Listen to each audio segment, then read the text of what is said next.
Fala galera, como vocês estão? Insurecast aqui na área, eu, Rodrigo Arasaki e Rafael no mais um episódio. Agora com uma pessoa muito especial, um grande amigo, um grande brother, Henrique Cabral.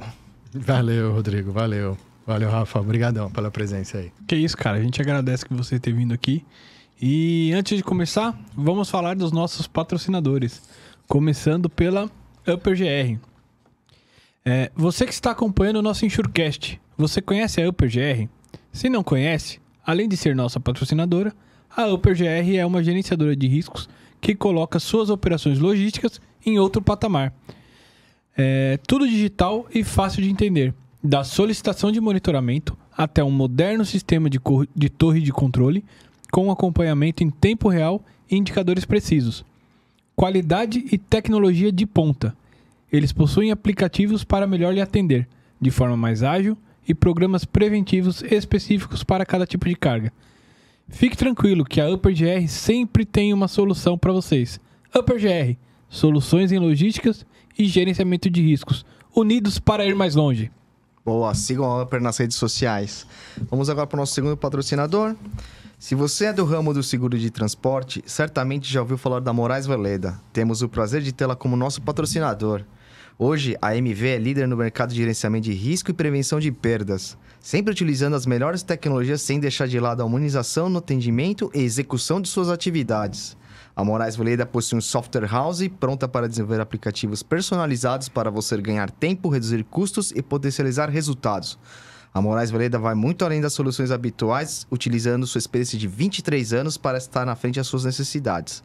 Lá eles consideram que missão dada é missão cumprida. Vamos lá, boa, Moraes Veleda. Obrigado, sigam eles na rede. Toda vez que ele fala essa frase, missão dada é muito cumprida, às vezes tem eu fiz duas vezes isso. Teve uma vez que ele deu uma porrandona aqui que quase caiu tudo, velho. Você que derrubou a mesa, cara. Tem que ser com gosto, agradecer o patrocinador com gosto. E eu também gostaria até de aproveitar, não agradeci, né, no começo. Obrigado pela oportunidade. Que isso, obrigado cara. por estar aqui. Muito bacana a iniciativa de vocês. Um negócio, assim, bem legal. Acho que abre um pouco o nosso seguro, nosso segmento de seguro para uma coisa que a gente não via antes, né? Uma coisa mais informal, aberta e... Muito bem-vinda à iniciativa, parabéns. Pô, o Japa tá até de bermuda, ele que sempre tá de terninho e tal, tá até de calor, O bermuda. cara do InsurTech, né? Não, Henrique, a gente que agradece, o prazer é nosso de você estar aqui, cara. Muito obrigado. A gente queria iniciar aqui, então vamos lá. A gente gostaria de conhecer um pouco mais quem que é o Henrique, quem que é o Henrique Cabral, né? Um pouco da sua história. Conte aí pra gente, pra galera. Você é um cara bem... É a lenda do mercado. Aí, cara. Tá longe, não. Tá longe de ser isso. Agora o que tá virando lenda já é essa introdução sua de quem conta aí um pouco mais sobre você. Vai ser a próxima Marília Gabriela.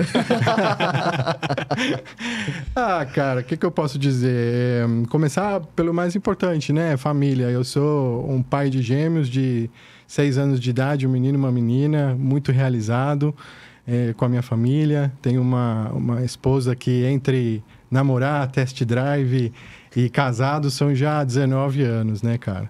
Mais que isso, eu sou um entusiasta do automobilismo. Como o Rafa sabe, um piloto, entre aspas, de kart frustrado, né? E um amante... Todo mundo lá no kart. Nada. E um amante do seguro, cara. Amo o que eu faço, amo a indústria que se tornou a minha paixão. E esse sou eu.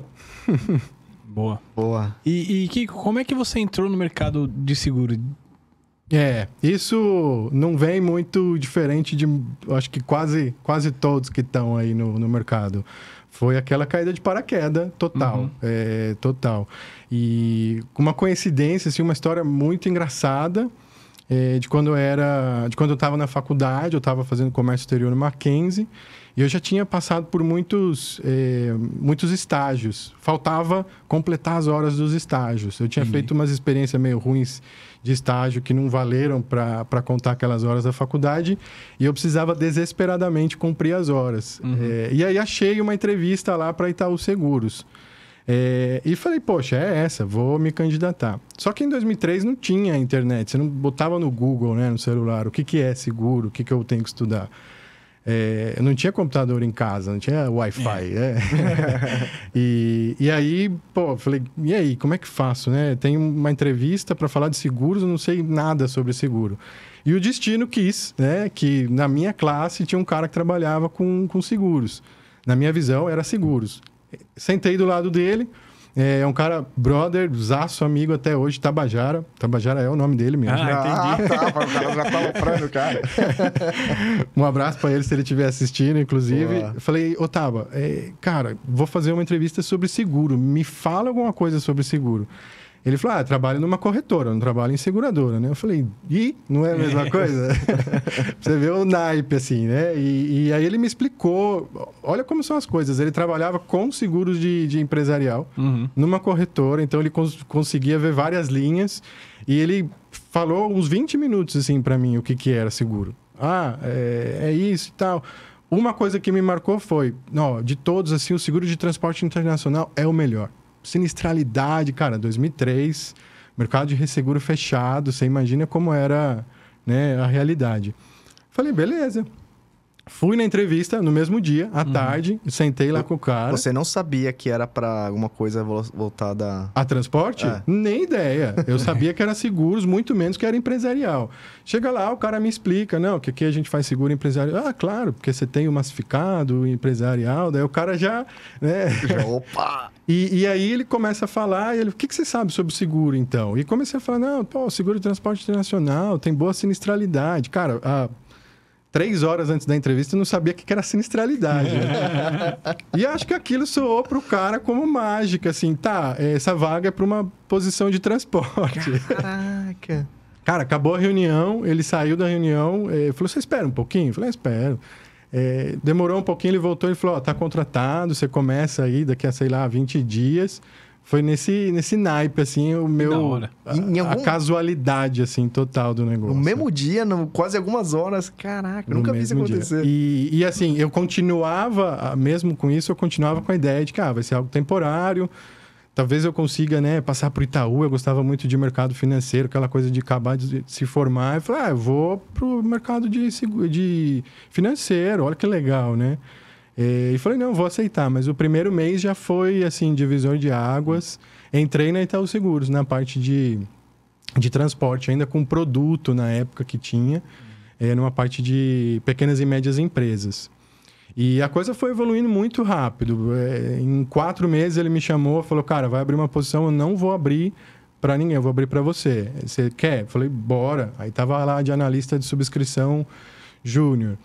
Deu 9 meses, eu aprendendo muito com o Marco Antônio Romualdo, que era um cara, meu chefe na época, que era um cara que me ensinava tudo de transporte, falava, é assim e tal.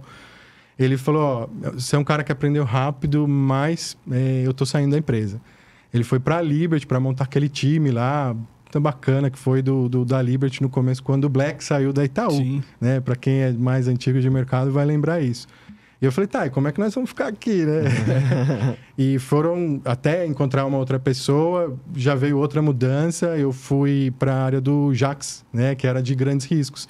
Aí eu caí mesmo onde eu estou mais acostumado, que é a área de grandes riscos, para transportes.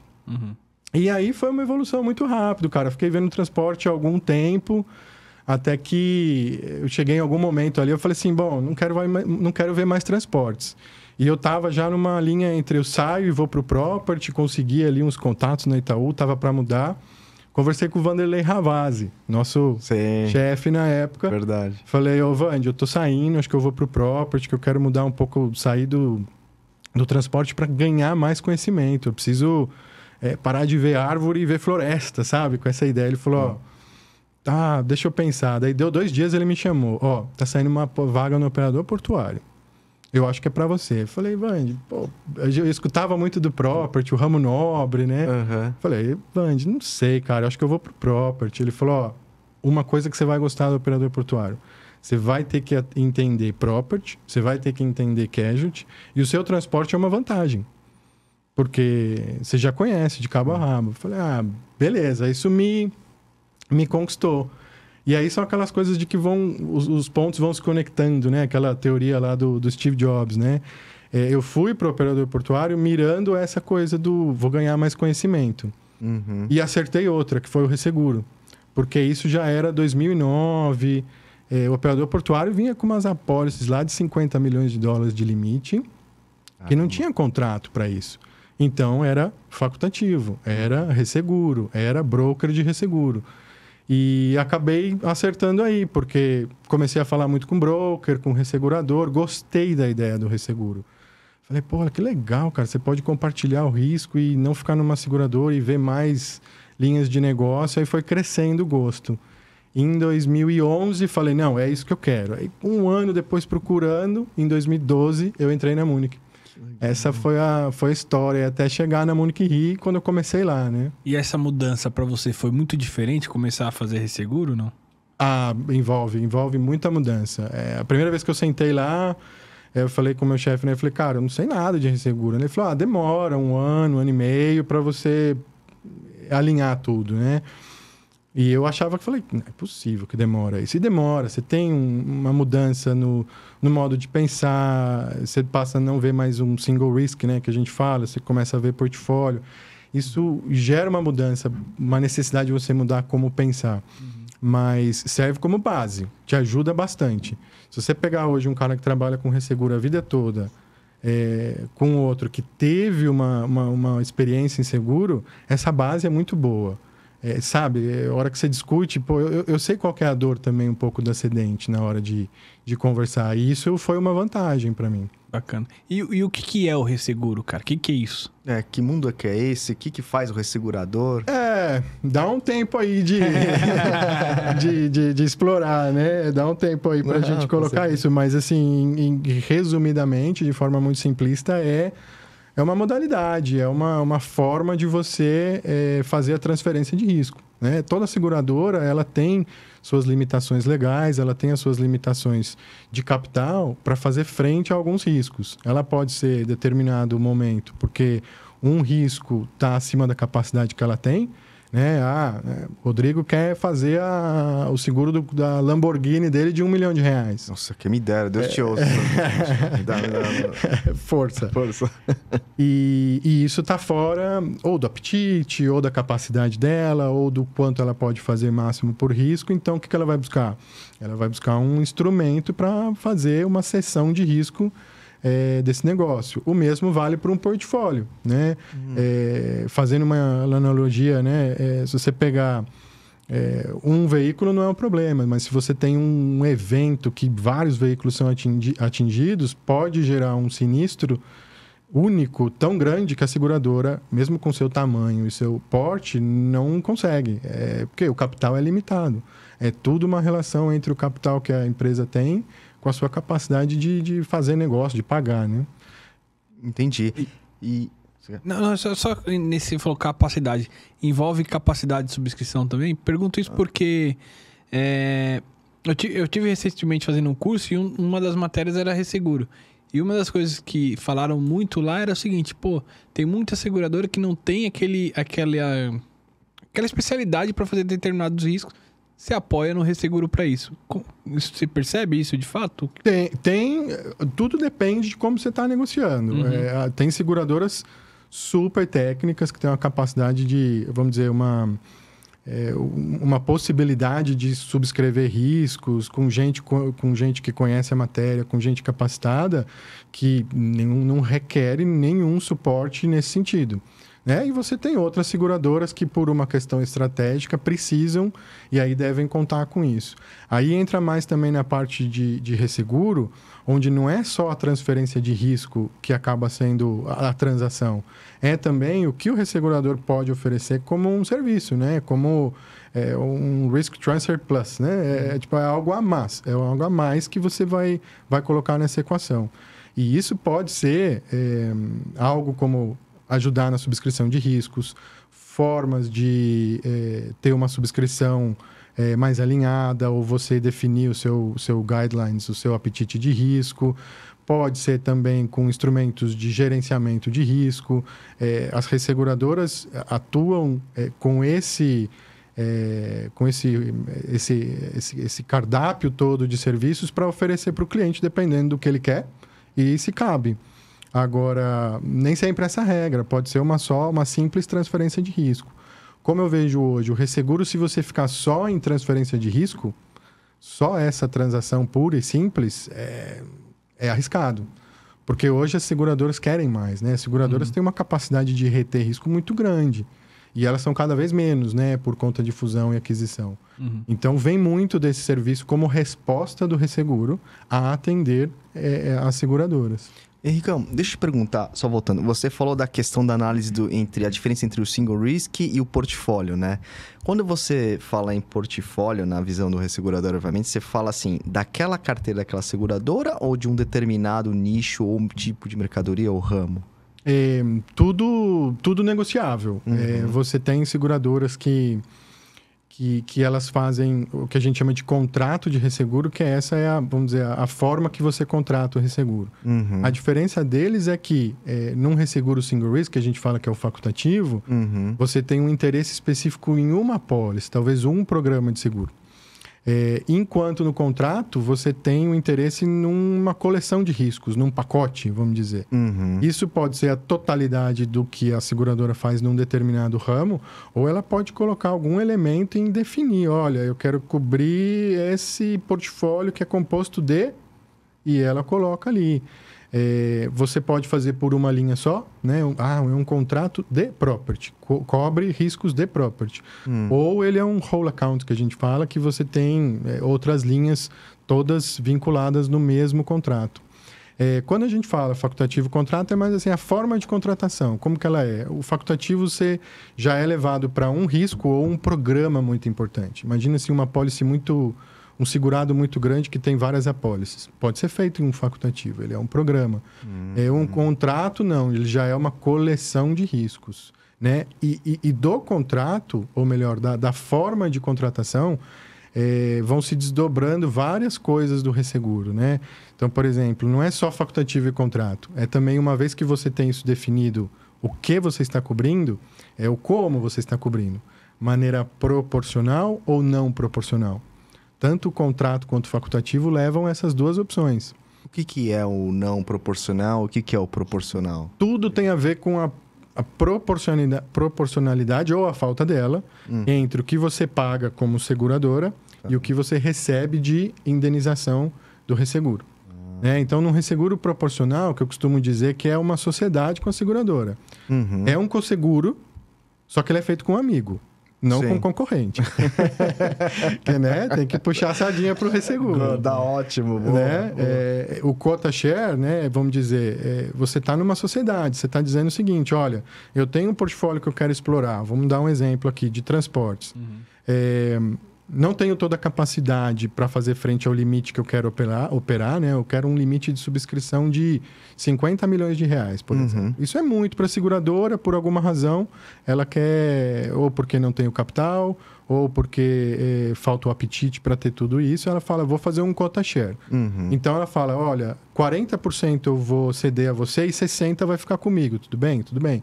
Então, esse contrato a gente vai sempre nessa base, 40, 60 para os prêmios que a seguradora subscrever, também para os sinistros que se originarem dessas mesmas apólices, desses mesmos riscos. Então, é sempre nessa proporção. Dentro do proporcional tem do surplus, que ele tem uma diferençazinha de ter uma retenção fixa ali, mas não é tão comum, não vale assim tanto a pena gastar com ele. O legal, assim, talvez para todo mundo esteja assistindo, tem muito do não proporcional no Brasil. As seguradoras, na maioria das vezes aqui no Brasil, vão pelo não proporcional, que é essa situação. A seguradora paga um prêmio para o resseguro. Esse prêmio ele tem a ver com qual foi a modelagem, né? Qual foi a análise que a resseguradora fez daquela carteira, daquele portfólio, e o quanto ela espera de sinistro. Se foi menos, aquele prêmio é o prêmio. Se foi mais... Esse é o seguro do seguro, né? Por quê? Porque você tem um elemento aí desconhecido dentro de um contrato, dentro dos limites estabelecidos. Então, a seguradora define, fala assim, eu me sinto confortável até 2 milhões de reais. A partir disso, de 2 milhões até 50 milhões, eu quero passar para o resseguro. Então, essa diferença, os 48 milhões de reais, é o não proporcional. A seguradora vai mandar esse submission, a resseguradora fala, olha, essa capacidade custa tanto. Se isso der 100% de sinistralidade ou 200%, da relação. Não tem nada de errado aí, aconteceu.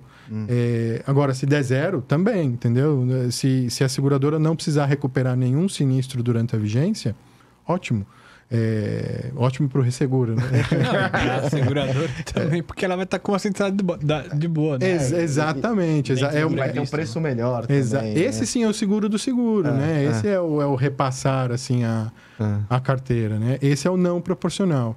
Tem outros também, né? Você pode falar assim, qual que é a finalidade desse contrato de resseguro? A maioria do que a gente vê é um contrato de transferência de risco. Todos os contratos de resseguro são de transferência de risco, mas tem alguns que o maior elemento, ou o elemento que prevalece, é o financeiro. É o quê? É ter um mínimo de transferência de risco para atender a legislação e todos os critérios mínimos, né, de regulação mesmo da autoridade. E você tem um outro elemento que o que está buscando é um alívio de capital para a seguradora, ou é uma otimização do capital que ela tem. No sentido que, se a seguradora está ali com o portfólio e ela cede em resseguro, recebe em comissão, existe um efeito positivo que acontece na carteira dela pelo alívio de capital ou por ela ter um melhor rendimento de capital, um retorno sobre o capital dela. Então, tem esse tipo também. Fora isso, vai desdobrando, né? Você tem também... nós definimos, esse contrato ele é um contrato de transportes não proporcional, né? Vamos pegar esse caso. 2 milhões é a prioridade, ou seja, a seguradora tem a responsabilidade até aí. A partir de 2 milhões é com o painel de resseguro que vai compor isso tudo. Mas a gente vai cobrir todos os sinistros que acontecem durante esse 1 ano de vigência do contrato, independente de quando começou a pólice. Aí, esse é o losses occurring, né? Você fala, olha, tudo que acontecer aqui, se tiver dentro do previsto, eu pago. Ou ele é um risk attaching, que aí é outro elemento. Por exemplo, você teve um sinistro em 2022 agora, de um contrato, de uma policy, né? Que foi subscrito, começou o início de vigência em outubro de 21. Esse contrato de resseguro, ele foi assinado, ele foi fechado em janeiro de 22. Então, ainda que o sinistro aconteça dentro desse ano, a apólice da onde ele originou não é desse ano. Então, ele é do contrato anterior. Esse é o risk attaching. Tem outro, claims made, que é mais para casualty, e tem a ver de quando começa esse sinistro, mas esses são os dois principais. Esses 2 milhões que você falou, Kiko, é por sinistro? Ou, por exemplo, acho que tem uma modalidade também que você contrata pelo total de sinistro que a seguradora vai ter no ano? Tem isso? Não? E tem as duas coisas. Pode ser só por... Essa capacidade, ela pode ser por risco e ela pode ser por evento. Ou risco e evento, que é uma combinação das duas coisas, né? Então, na verdade, isso vai para esses 48 milhões, né, do nosso exemplo, que é a capacidade do resseguro. Como que ele pode te indenizar? Se é por risco, significa que uma apólice que deu um sinistro, esse é o risco. Qual é o evento do ponto de vista ali da seguradora? O caso que vocês comentaram até num podcast anterior, o cara parou lá no posto, né, encontrou com outros 2 da mesma empresa, que estão cobertos na mesma apólice e pegou fogo. Obrigado por assistir, Kiko. Obrigado mesmo. Assistir e pagar também, né? Porque eu acho que eu tava aí nesse meio. Sério? Mas é de fato um evento, porque dentro das estipulações, das condições do transporte, ele é entendido como um evento, como um acúmulo. Né? Eu lembro que na época pegou 2 apólices, né? Por isso que virou um evento para o resseguro. Sim. Né? Então, isso é o evento. Assim como, né, num evento maior, né? Vamos pensar... de casos recentes aí, você teve recente nem tanto, né? Lembra que teve aquele acidente com o Chibatão lá no Porto? Sim. Você teve várias cargas que foram danificadas. Faz bastante tempo. Mas é um caso que me salta a memória que fica fácil. Isso. Porque... Foi bem emblemático. São várias apólices ali, várias seguradoras. Né? Grande América, aquele navio que afundou, foi um sinistro de evento... aquele Maersk Londrina também foi muito bem regulados pelo mercado brasileiro, por sinal. que conseguiu o ressarcimento desses casos, mas é uma típica definição de evento. Legal. Então, a capacidade de resseguro tem essas duas possibilidades, tanto na formação de um sinistro, que ele é um só, quanto num acúmulo, num evento em que a seguradora perdeu em um só sinistro aquele valor. Clientes. Eu lembro até esse do Chibatão, na seguradora que a gente trabalhava na época, era toda hora pingava um sinistro de um cliente diferente. E eu acho que até eles falaram, tem que avisar e tal quando chegar, justamente para levar, provavelmente, pro resseguro. Exato. Precisa ter essa consolidação. E a gente, eu falo, né? Assim, de conhecimento que eu sei, existem casos até que a seguradora acaba avisando um, avisando o outro e passa. Aí depois de alguns anos ela, peraí, isso aqui era a mesma coisa, né? E no 1 a 1, nenhum tinha recuperação de resseguro. Mas no todo, se ele considerar aquilo lá um evento, tem.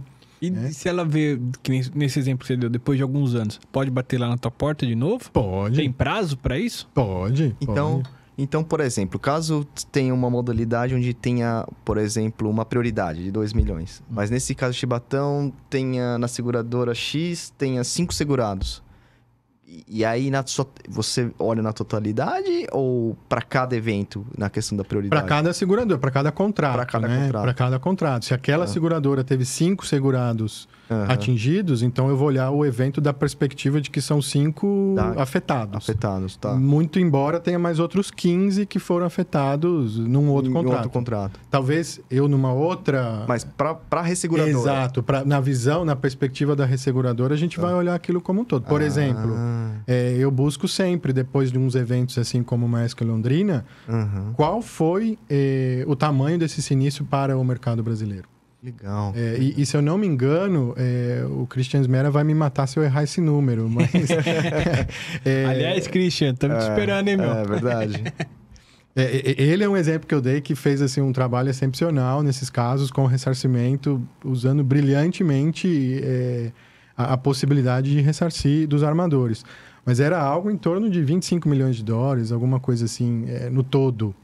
Algo, se eu não estiver equivocado, mas na perspectiva do resseguro, a gente sempre tenta buscar qual é o tamanho dessa perda, né? Boa.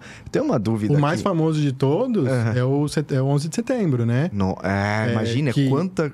A grande discussão, grande ação judicial que teve nos Estados Unidos era se um evento era uma torre e outro evento... se um sinistro era uma torre ou se outro era outra torre... porque não tinha uma definição muito clara disso. Então, eles foram a juízo, fizeram algum acordo ali entre 4, alguma coisa, bilhões pelas torres, mas cada uma tinha um valor de 3,6, se eu não me engano. E os proprietários queriam, alegando no sentido que é um evento só, que os 2 aviões constituíram um evento, vai recuperar... que eles, na constituição deles, cada um era um risco, ele ia recuperar 3,6 e 3,6. E a seguradora, o resseguro foi numa linha de que aquilo era um evento. Um único evento. Então, era os dois só, né? decorrentes de um só ataque, exatamente.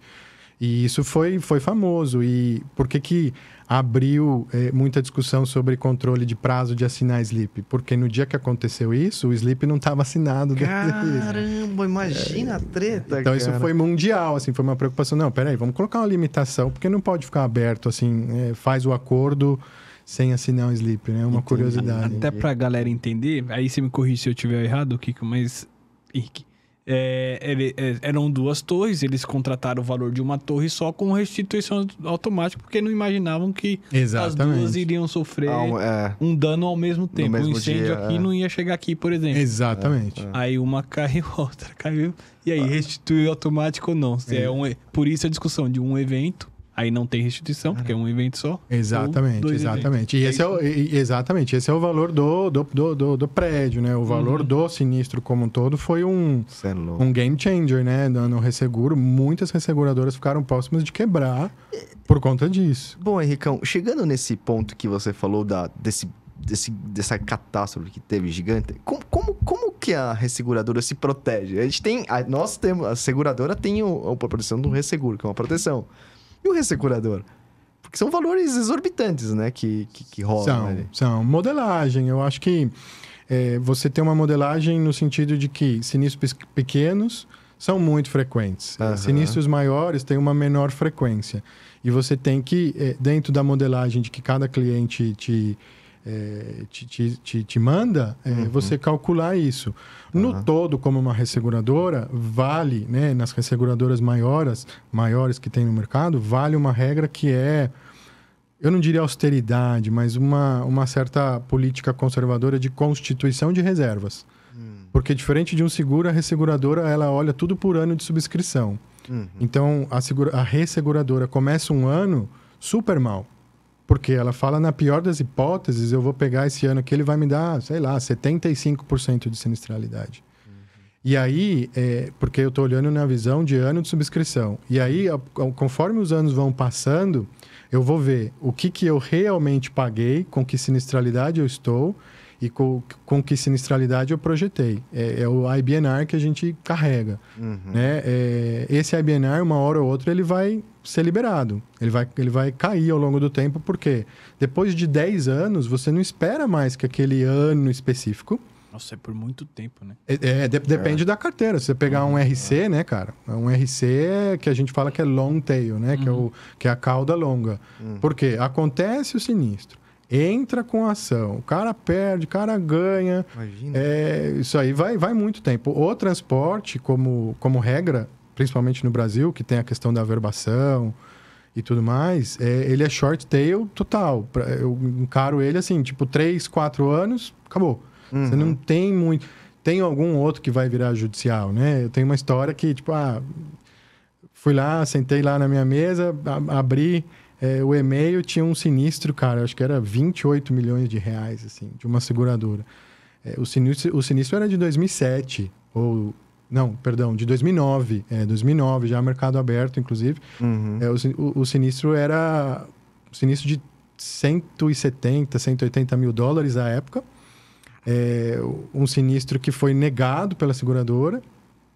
Olha, isso aqui é uma avaria, a máquina veio importada, deu oxidação, insuficiência de embalagem, meu amigo, está declinado. O segurado entrou com uma ação, perdeu numa primeira instância e na segunda instância ele ganhou. Ganhou com aquele direito dos juros que vai desde lá de trás, né? E virou essa fortuna, cara. Então, assim, pegou todo mundo de surpresa. Nós, a cedente, por quê? Sai da curva total. Isso foi em 2019, quer dizer, 10 anos depois, né? Verdade. Bizarro, né? Agora, uma coisa também que eu percebi no nosso mercado teve um período aqui onde algumas seguradoras estavam muito agressivas se usando do facultativo para aqueles riscos ruins. Isso de fato aconteceu? Essa transferência de problema, digamos assim? Foi um problema para vocês, como seguradores? Para mim, nem tanto, que eu não aceitei muito. Eu acho que, assim, não foi uma coisa deliberadamente, eu vou passar o que é ruim. Mas eu acho que é uma curva de aprendizado, né? A gente, como mercado no Brasil, está desde 2008 com ele aberto. É óbvio que você vai, ao longo do tempo, tomando um pouco mais de conhecimento, como funciona, e aí vem essas vamos dizer, idealizações, esses projetos de, vamos tentar ceder mais alguma coisa em facultativo.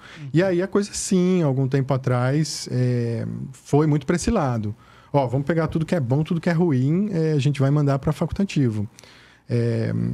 Isso aconteceu. Mas eu acho que muito fazendo parte, assim, de uma curva de aprendizado, né? Tanto de quem está querendo ceder esse risco, quanto de quem estava querendo aceitar. Né? Eu lembro que eu converso muito com o meu chefe na Alemanha e ele conta a história de como foi a abertura do mercado no Brasil, né? E ele fala, cara, se todo lugar que você ia em 2007, falava, o Brasil vai abrir o resseguro, o Brasil vai abrir o resseguro. E ele falava, daqui a pouco vai ter ouro na rua, no Brasil, né? Porque criou-se muita expectativa. E com isso, criou-se também muito capital vindo para o país. Muito capital, as coisas se equilibram. Tem uma oferta grande de capital, tem uma possibilidade de aceitar qualquer coisa, né? E isso aconteceu, de fato. Com certeza deve ter tido aí não muito boas experiências, porque é aquela coisa da frequência com o tamanho.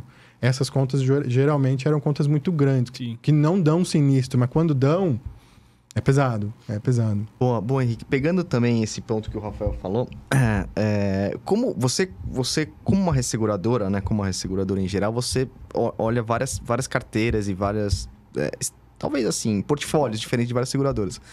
Hoje, na sua visão, como que você enxerga o nosso mercado brasileiro nessa perspectiva de ressegurador, na sua visão? Eu vejo assim, para o que é P&C, né, que a gente chama, porque são os riscos industriais. O Brasil tem, né, uma característica muito particular, que é a questão de pouco tempo de evolução. Pouco tempo se eu comparo com outros mercados aí fora, né, mais maduros. Então, assim, para o Brasil, eu vejo um mercado muito evoluído. Com vergonha? Eu vejo um mercado muito evoluído, muito evoluído. Só que a gente tem que lembrar que a gente teve uma limitação lá atrás, que foi vários anos de monopólio, que deixou a gente travado, né? E além do monopólio, eu acho que também a gente tem uma questão cultural, que a gente sempre foi muito, muito fechado, né? O resseguro, por natureza, como atividade, ele é de transferência de risco, mas ele naturalmente ele funciona quando você tem uma dispersão. Então, se eu pegar do ponto de vista só o Brasil resseguro, nunca ele vai ser suficiente do ponto de vista de resseguro para fazer uma abordagem boa de resultado e tudo. Você tem que expandir, você tem que começar a olhar outros mercados, porque de repente no Brasil não está bom uma certa condição socioeconômica por alguma razão, mas o outro país que você está atuando não tem esse problema. Cara, que Daí, né, esse movimento todo do IRB fazer a internacionalização, as seguradoras brasileiras tentarem isso. Porque você, como um só mercado, você não tem essa dispersão. Por maior que o Brasil seja. Não tem. Então, a gente tem essa característica um pouco peculiar de pouco tempo de desenvolvimento. Mas eu acho que, assim, dentro do que a gente faz, é muito evoluído. No sentido tanto de criatividade, no que se pode fazer em resseguro, no que se pode encontrar de solução. E também nessa coisa que eu falava do serviço adicional, do que está vindo agregado. Eu trabalhando lá na Munich Re aqui no Brasil, eu vi que você só trabalhar a questão da capacidade não ganha muita coisa. Você pode ter o nome e tudo, mas não ganha. Você tem que colocar alguma coisa a mais. Né? Então, o mercado já está evoluindo para isso. A grande diferença é que vem de um menor tempo de aprendizado. Mas, por exemplo, nas medidas de gerenciamento de risco, a gente, né, como mercado, tem muita coisa assim, que os outros não têm, não chegam nem perto. E até nesse ponto, vocês começaram em algum momento não sei se fazem isso até hoje, mas participar das discussões de gerenciamento de risco e até de investir nisso. Exato. Deu resultado, Henrique? O que você achou dessa experiência? Ainda faz? Faz. Isso foi muito uma visão minha, assim, de... Primeiro, uma saudade dos seguros, né? De estar ali na ponta. E, segundo, muito em linha com essa questão do serviço. Eu vi o facultativo, eu via que não estava virando muita coisa no meu começo ali. E eu falei, não, eu preciso arranjar alguma forma de trazer um pouco mais de atratividade para isso. Diferenciar. Exato. Atratividade. Não, vamos pelo lado do gerenciamento de risco. E aí foi em alguma coisa de investimento com GR, de ajudar o segurado, de apostar num projeto que todo mundo falou não, e falar, não, vamos voltar. E tentar viabilizar dentro do que é possível. Cara, deu resultado... mas a gente sente muita dificuldade de ir para esse mercado direto, para ter esse acesso, né? A gente tem o segurado, tem o corretor, tem a seguradora, às vezes tem um broker de resseguro e aí vem o ressegurador. Eu quis encurtar essa distância, mas tem uma certa limitação, sabe? E resistência também das seguradoras? Não, se você vem com uma vantagem para elas, se você vem acrescentando algo, não. Não tem. Legal. E você quer perguntar mais uma coisa? Eu tenho pergunta pra caramba. Não, vai, cara. Não. Por exemplo, assim, é interessante, né? Muito interessante porque, assim, a qualidade de subscrição das cedentes, ela influencia também numa análise da Você avalia o subscritor que tá lá dentro, quem é o head, quem é esse equipe aqui e tal. Sim, é normal. É normal o ressegurador sempre estar de olho, assim, no mercado. quem está em tal operação, quem está cuidando, quem é o gestor ali, no sentido de que se ele tem um bom currículo, então, na melhor das hipóteses, ele está usando toda essa experiência para ter um portfólio bacana e o ressegurador se sente mais confortável. Né? E até, por exemplo, nas startups da vida, né? nas seguradoras que começaram do nada, o que eles têm a oferecer? Eles têm a oferecer o conhecimento de quem ele está trazendo. Né? Então, isso é essencial. Pô, quem você está trazendo? Isso vai dizer muito em qual vai ser a dinâmica de crescimento. Se o cara vai olhar, né, mais para um crescimento... né? Lento pero seguro, né? Como a gente fala, né? Ou ele vai ser um pouco mais agressivo e no começo pegar participação de mercado, né? Você pode medir um pouco isso. Não que a gente meça a qualidade dele, mas a probabilidade... Você entende o perfil, né? Exato. Cara, quem que somos legal, nós para medir a qualidade do... Né? E até entrando nesse ponto que você abusou do seu espanhol, hoje você é um cara latam. Sim. Existem posições, por exemplo, você está negociando com uma seguradora. Você já olha os outros países que ela atua para negociar um contrato único ou não? Cada país seria... Não, ainda bem difícil. Bem difícil pela questão de legislação. Tá. Eu tenho alguns, vamos dizer, contratos que são América Latina toda. Mas o Brasil, a gente chama de bicho raro, né? O Brasil tá fora, raro. Porque tem a sua própria legislação com relação à capacidade local, preferencial, né? A Argentina é um pouco assim também. Você diz um órgão regulatório. Pela questão dos 40% que precisam ficar aqui no Brasil. Exatamente. O ressegurador, ele tem também que seguir algum tipo de... também... Também, da mesma admitido, forma. tem que seguir a legislação. Um pouco menos, né? Você tem muito... Você não precisa ficar mandando, né, toda aquela informação da parte contábil, né? Essa é a vantagem, na verdade. Né? O local, você carrega consigo um back-office, né, cara? Você tem que balanço... Aliás, falando em balanço, essa é a grande diferença que eu senti, né, no seguro. Né? No seguro, você sabe que você tem uma rede de proteção. No sentido de que você tomar um sinistro grande, você tem uma rede de proteção. O resseguro muda um pouco a chave porque ela é uma relação direta com o seu balanço. Né? O que você aceitei 20 milhões em um risco e você tomou os 20 milhões, é 20 milhões que vai para o seu balanço. Não passa para ninguém, né? Medo, cara. Tá doido. Ô Henrique, e como que você enxerga o Brasil hoje nesse cenário latam? A gente tem representatividade? Como que é o nosso mercado em si? Grande demais. Se você pegar estatísticas, falar de transporte, né, que é o meu forte, né, Marine como um todo, o mercado do Brasil é de $1 bi. Se você pegar o segundo colocado aí, eu acho que ele é o México, ele tem 600. O Brasil é maior que o México? O Brasil é maior que o México. Em Marine é maior que o México e eu diria que muitas outras linhas. O Brasil tem um volume, cara, uma coisa assim que é surreal. Eu conto sempre isso, que numa das primeiras investidas aí minha Latam, a gente ganhou uma conta que eu acho que era $200 mil o prêmio. Não que eu queira... é pouco. Não, mas é que você começa a ver números, você começa a acostumar. E a gente ganhei, né, como Munich Re, acho que eram $50 mil. E eu vi um monte de gente comemorando muito, assim, lá na filial da Argentina, né? Tá. E é um volume muito diferente da realidade lá. A gente mexe, assim, tanto volume de prêmio e volume de oportunidades muito grande. Então, esse foi a primeira coisa assim, que eu te falo que é surreal a distância, aí, volume. Eu falava do prêmio do transporte, né? O prêmio do mercado como um todo, de seguro. Brasil, 1 bilhão. Se pegar o outro bi, são todos os outros países da América Latina. Então, é essa a representatividade. Me frustra um pouco, porque ao mesmo tempo que a gente quer ser o hub, quer falar, não, o Brasil é grande, a gente não tem identificação muito com a América Latina. Isso é cultural. Conta que é o único país que tem a língua diferente. Exato, talvez. Cara. E a gente tem uma resistência. Isso é uma coisa que eu já me interessei muito a ver e a estudar. Eu falei, mas por que é assim? Eu sou um cara que inclusive, estou vendo Latam porque eu gosto dessas coisas de cultura, ver e tal.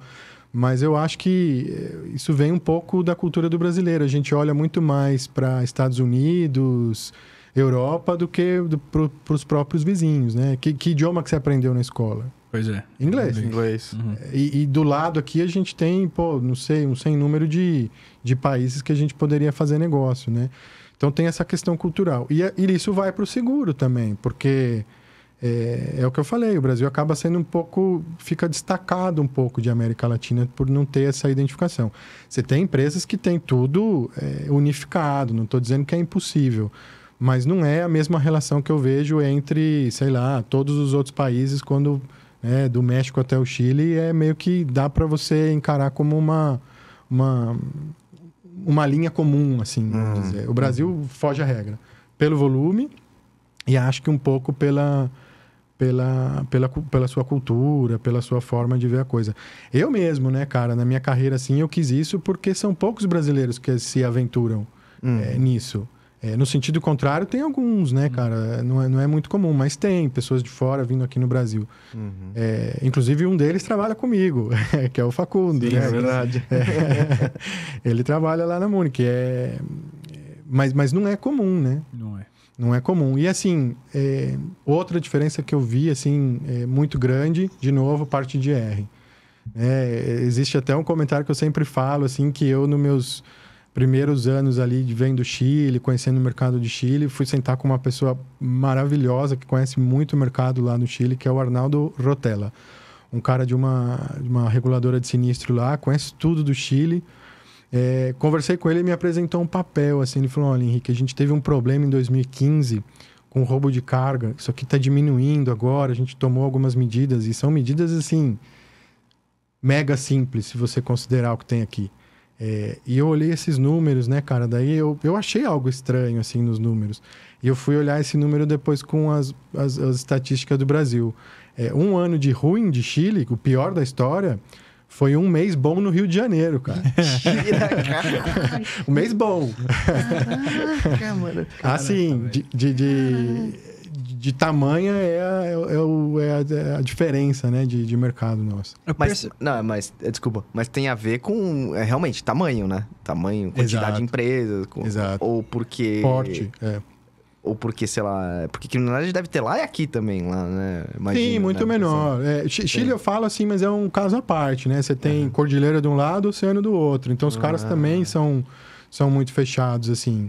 Mas é gritante, assim, essas diferenças. Né, e na visão Latam, o Brasil é o que tá liderando em tudo. Tamanho, valor, tudo, e sinistralidade.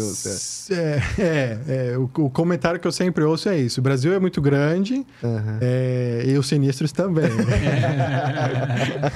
Boa. Ô, Henrique, uma coisa que eu percebo, por exemplo, no Chile lá, é negócio de DSU. Eles fazem bastante isso lá, né? Como é que você enxerga esse risco hoje? Para vocês é um negócio interessante? O Brasil hoje está preparado para isso? Enfim. Até porque a gente está tendo bastante investimento na parte de geração de energia limpa, né? Sim. Esse é um tipo de risco que eu particularmente gosto. E você tem que ter uma preocupação também com quem está fazendo o projeto, porque o fato do cara estar tocando um projeto onde ele está se preocupando, além do ALOP, né, no engenharia, né, que vai cobrir lá a perda de receita dele no caso de um sinistro durante a construção, se ele estende isso para, olha, eu posso ter um impacto na minha data de início das operações, porque se eu estou trazendo alguma coisa de fora e eu tenho um sinistro com essa mercadoria, durante o transporte pode afetar. Então, assim, o fato do cara chegar aí já é um bom indicador, porque é um cara que tem uma preocupação com o projeto, ou ele tem, o pessoal que está financiando ele muito preocupado com essa questão e o obriga a fazer. Sim. Né? Mas tanto no Chile quanto aqui, eu vejo como algo muito bacana.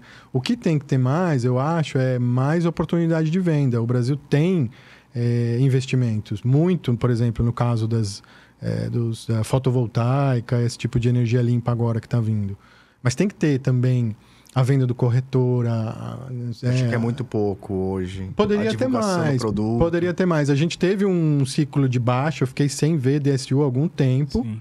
Mas eu acho que foi porque o engenharia também caiu, né? A gente veio de um ciclo aí meio pesado de falta de investimentos, né? Pela perspectiva que o Brasil estava, enfim, crise. Agora está voltando um pouco. Eu já vejo alguns...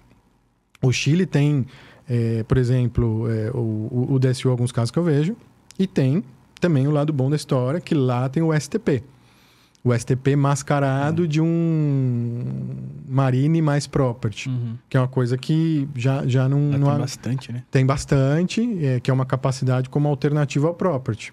Mais barata, Sim. né? E que lá virou moda, né? Sim. Nem tanto aqui no Brasil. E eu entendo isso como uma coisa boa, como uma maturidade do mercado e falar, não, esse que teve risco uma de resistência, armazenagem aqui não é o ideal para o transporte. Eu lembro que no começo, quando surgiu muito STP, falar de... O que se viu foi basicamente isso mesmo. A fuga do armazenagem que ninguém quer no property, querer jogar para cá a taxas baixas. E sem nenhum tipo de tratativa em si, né? Não, Mas não entendi. No Chile tá assim? Não, Isso? lá eles fazem bastante STP. Eu tenho muita demanda lá de inspeção e Mas armazém. STP armazém com transporte. que é o stock throughput, né? Você dá uma cobertura de marine, que é o normal, o transporte do cara, e agrega uma cobertura que vai estender até a armazenagem, muitas vezes 365 dias. Vários locais. Já havia policies que a cobertura termina, né, nessas lojas de varejo grande, a hora que o cara passa o produto na gôndola ali. É mesmo?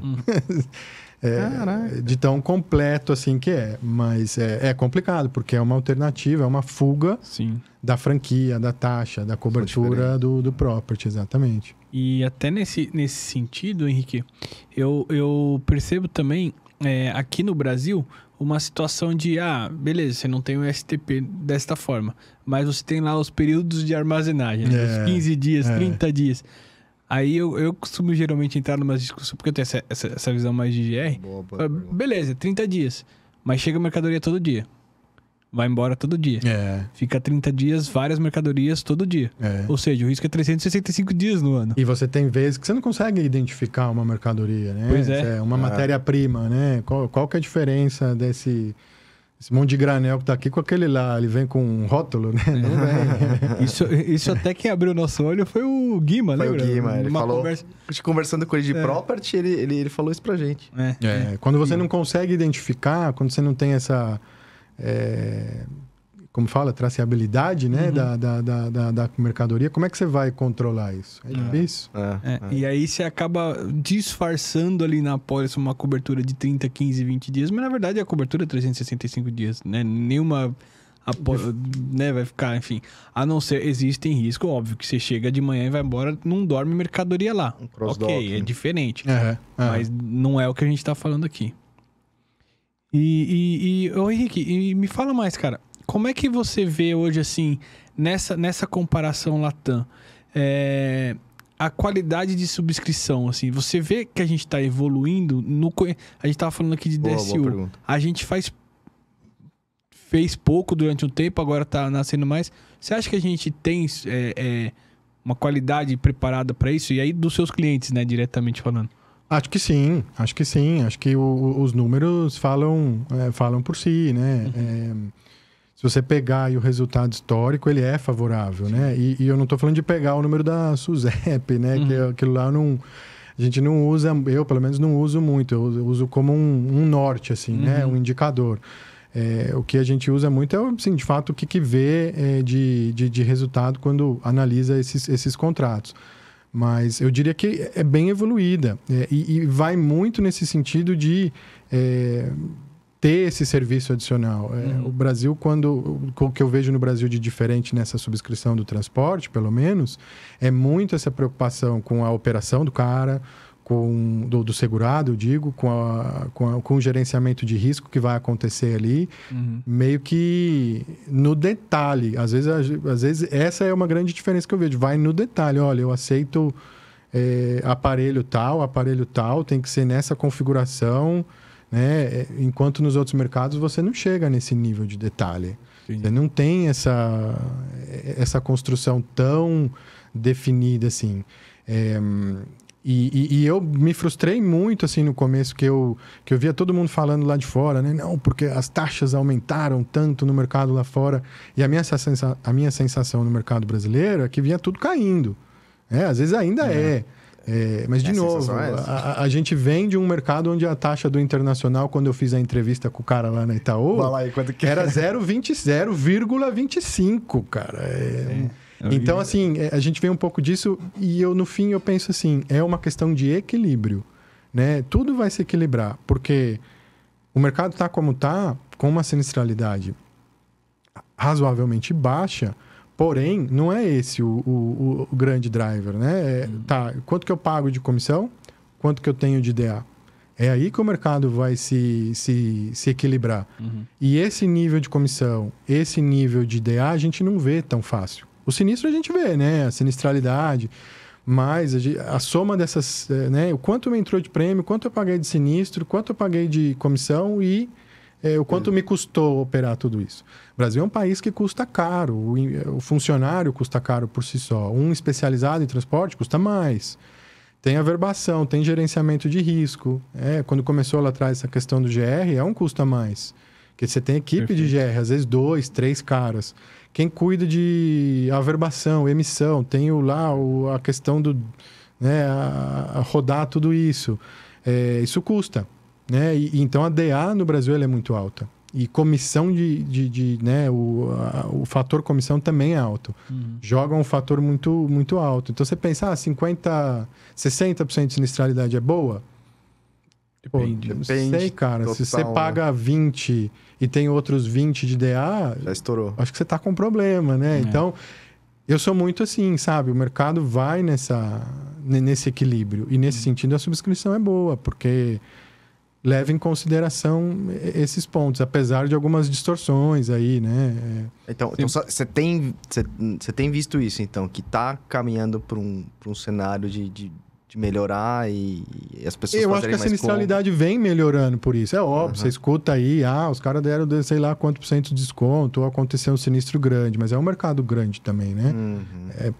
Dá 4 bilhões de reais, sei lá, mais ou menos, o transporte, né? Então, tem também porte para aguentar. Mas, meu ponto vem com, no total, algo que eu acho que está sendo equilibrado, algo que está sendo... dá para administrar, do ponto de vista de seguradora. O que eu sempre converso é assim, o ideal, né, quando você olha muito um portfólio, você olha muito o combine ratio, né? Prêmio, sinistro, comissão, DA. Quando você começa a olhar um pouco mais além, vamos ver o quanto dá isso, né? Que é a questão do retorno sobre o capital. E aí eu coloco sempre, mas você sabe o quanto o capital o transporte demanda? Demanda muito, cara. Sei lá, de cada 10 reais que você fatura em transportes, uns 4 você tem que manter como capital seu lá parado. Não pode tirar.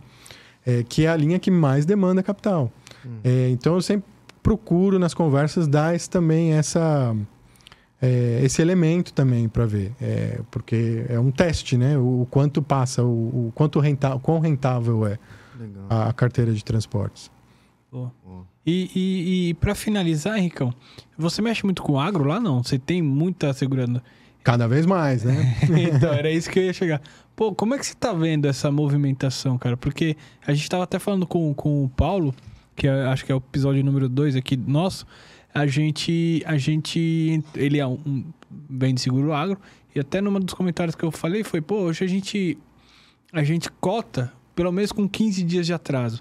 Porque o sinistro do agro, você só vai saber quando o cara que não recebeu avisar que não recebeu. Às vezes ele só vai ver que não recebeu quando o vendedor for cobrar ele de pagar.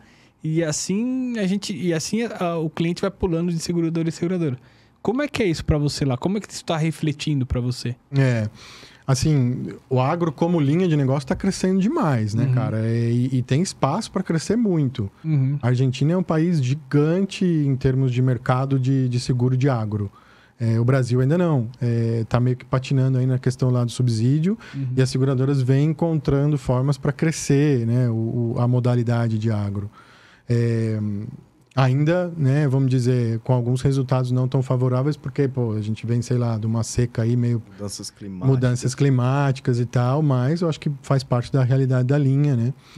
Mas vem crescendo muito, uma linha que está se investindo muito, né? Se olhar para todos os lados aí, tem projetos que mexem até com inovação dentro do campo, né? A forma de regular o sinistro, distribuição também, vincular isso com a questão do crédito, é legal. Dentro do transporte, eu acredito que ele seja um desafio, né? Que é a questão do, pô, como é que você faz a entrega da safra? Cara, quem aparecer, leva, né? Igualmente pro porto, né? Exatamente. E aí, o GR que você planejou e pensou, não, vou fazer assim, não funciona. Então, me chama a atenção essa particularidade. Sempre quando a coisa tem a ver com um projeto de agro, eu falo, não, peraí, vamos estabelecer algumas coisas aqui, então, porque sempre tem essa característica, né? Legal. Pô, obrigado, Kiko. Obrigado por ter vindo aqui. Obrigado por topar esse bate-papo aí. Acho que foi bem bacana. Cara, é pena que é 1 hora, cara. Eu tenho pena. Depois a gente começa a conversar ali. Né?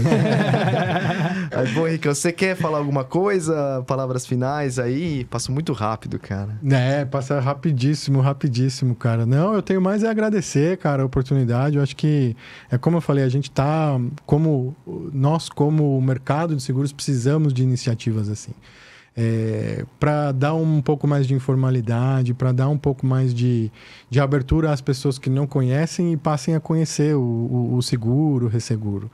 Eu diria que assim, é uma coisa fantástica e vai puxar várias outras, assim, sabe? Que vem por aí. Tomara. O intuito realmente é isso, né? Levar essa forma, a gente está aprendendo aqui também, porque...